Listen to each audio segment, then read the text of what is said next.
साली ले कोई घुमावे, तहिया से मौगी हमके रोजगारी आवे।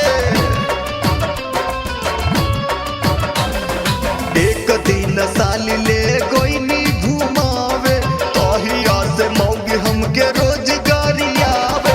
अब ना सही पाइब दूनों के कहर, जेल करवा दे हम खाई के जहरा, जेल करवा दे हम खाई के जहरा, जेल करवा दे हम खाई के जहरा।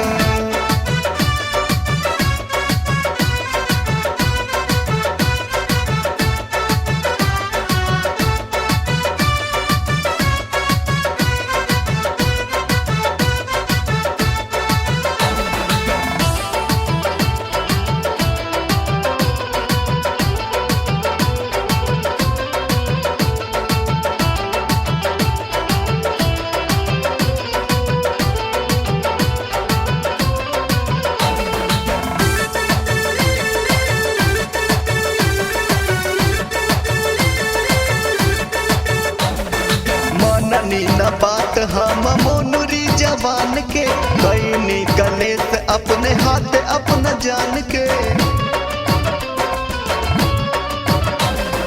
मननी न बात हम मोनुरी जवान के, कईनी गणेश अपने हाथ अपना जान के। पड़ गइल महंगा आयरन साली के लहर, जेल करवा दे हम खाई के जहरा, जेल करवा दे हम खाई के जहरा, जेल करवा दे हम खाई के जहरा। मनोज तिवारी नथिया देले, रबीज देले,